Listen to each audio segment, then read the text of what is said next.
"I think so," said the guide. The worthy Indian then gave some account of the victim, who, he said, was a celebrated beauty of the Parsi race, and the daughter of a wealthy Bombay merchant.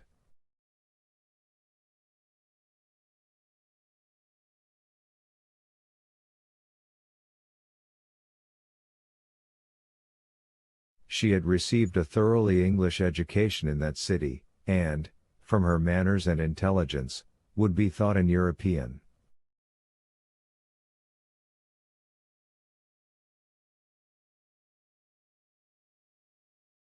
Her name was Auda. Left an orphan, she was married against her will to the old Raja of Bundelkund, and, knowing the fate that awaited her, she escaped, was retaken, and devoted by the Raja's relatives, who had an interest in her death, to the sacrifice from which it seemed she could not escape.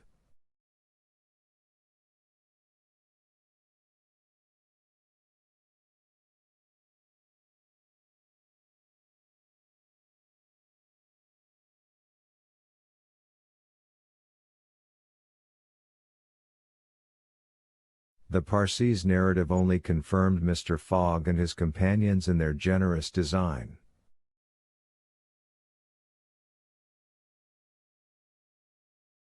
It was decided that the guide should direct the elephant towards the pagoda of Palaji, which he accordingly approached as quickly as possible.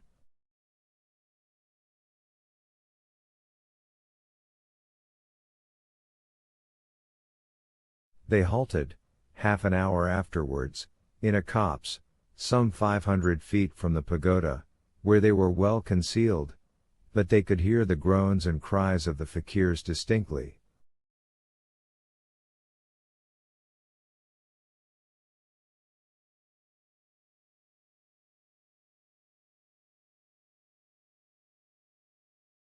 They then discussed the means of getting at the victim. The guide was familiar with the pagoda of Palaji, in which, as he declared, the young woman was imprisoned.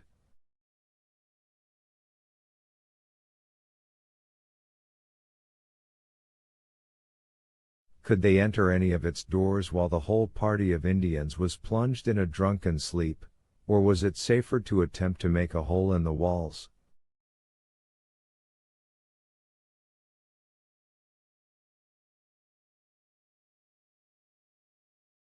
This could only be determined at the moment and the place themselves, but it was certain that the abduction must be made that night, and not when, at break of day, the victim was led to her funeral pyre.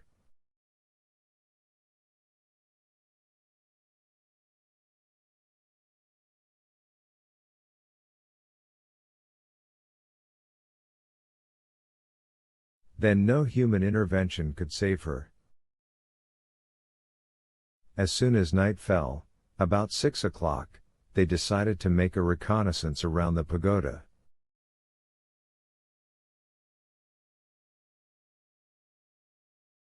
The cries of the fakirs were just ceasing, the Indians were in the act of plunging themselves into the drunkenness caused by liquid opium mingled with hemp, and it might be possible to slip between them to the temple itself.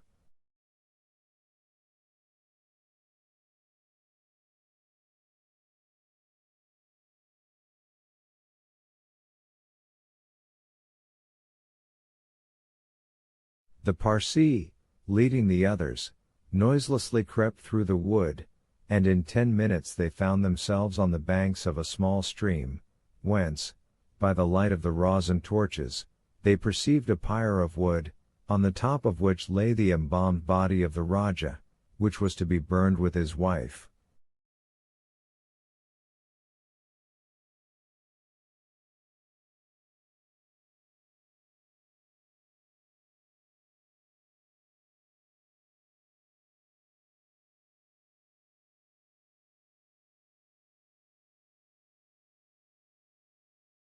The pagoda, whose minarets loomed above the trees in the deepening dusk, stood 100 steps away.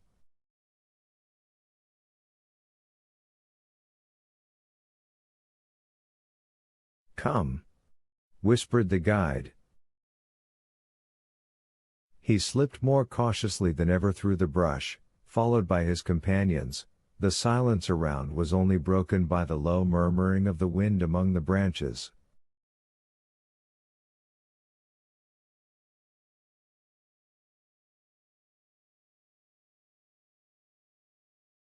Soon the Parsee stopped on the borders of the glade, which was lit up by the torches.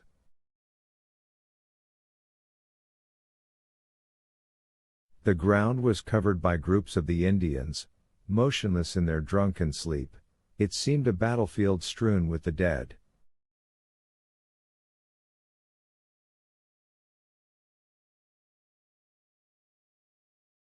Men, women, and children lay together. In the background, among the trees, the pagoda of Palaji loomed distinctly.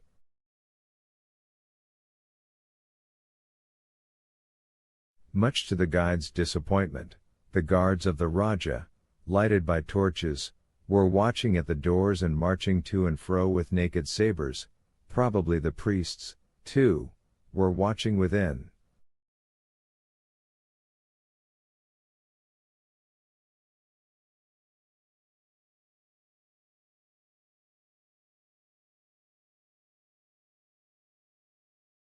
The Parsee, now convinced that it was impossible to force an entrance to the temple, advanced no farther, but led his companions back again.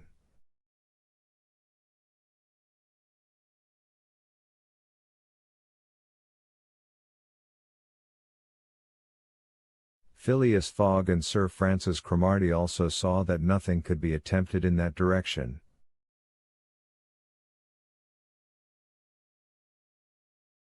They stopped, and engaged in a whispered colloquy. "It is only 8 now," said the brigadier, "and these guards may also go to sleep."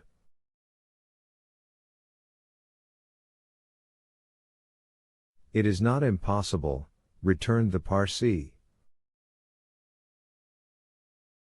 They lay down at the foot of a tree, and waited. The time seemed long.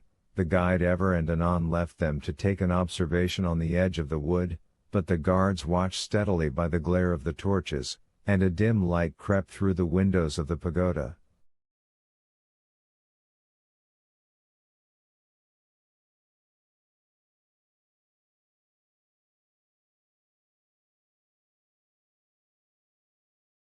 They waited till midnight, but no change took place among the guards, and it became apparent that their yielding to sleep could not be counted on.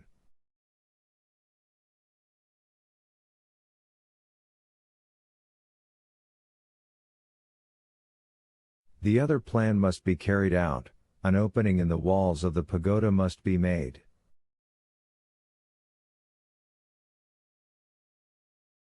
It remained to ascertain whether the priests were watching by the side of their victim as assiduously as were the soldiers at the door.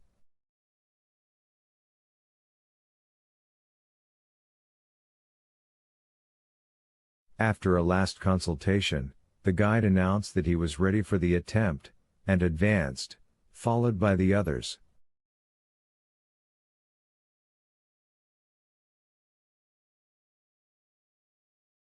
They took a roundabout way, so as to get at the pagoda on the rear.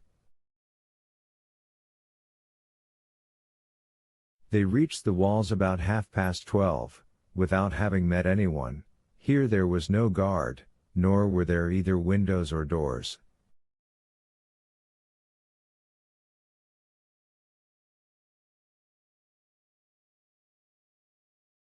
The night was dark.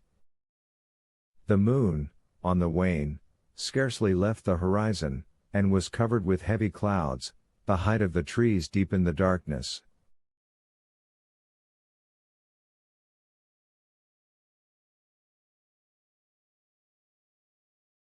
It was not enough to reach the walls, an opening in them must be accomplished, and to attain this purpose the party only had their pocket knives.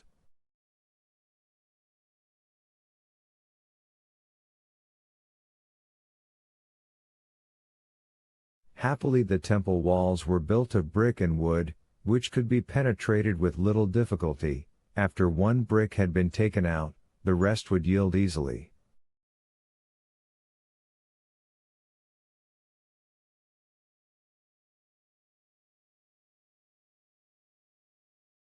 They set noiselessly to work, and the Parsi on one side and Passepartout on the other began to loosen the bricks so as to make an aperture 2 feet wide.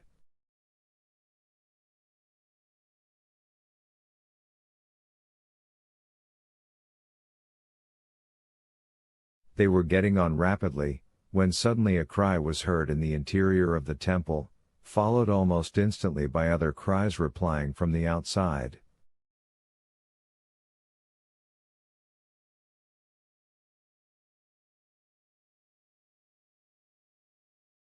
Passepartout and the guide stopped. Had they been heard? Was the alarm being given? Common prudence urged them to retire, and they did so, followed by Phileas Fogg and Sir Francis.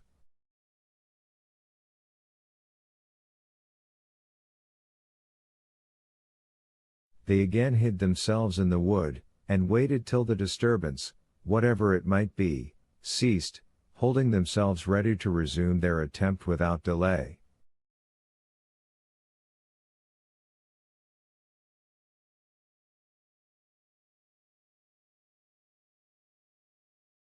But, awkwardly enough, the guards now appeared at the rear of the temple, and there installed themselves, in readiness to prevent a surprise.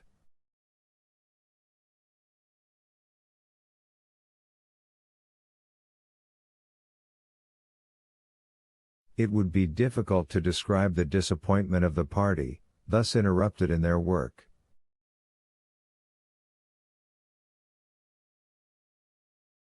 They could not now reach the victim. How, then, could they save her?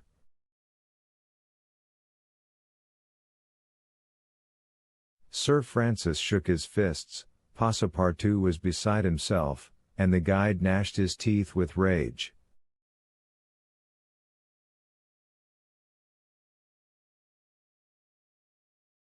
The tranquil Fogg waited, without betraying any emotion. "We have nothing to do but to go away," whispered Sir Francis. "Nothing but to go away," echoed the guide. "Stop," said Fogg. "I am only due at Allahabad tomorrow before noon." "But what can you hope to do?" asked Sir Francis. "In a few hours it will be daylight, and the chance which now seems lost may present itself at the last moment."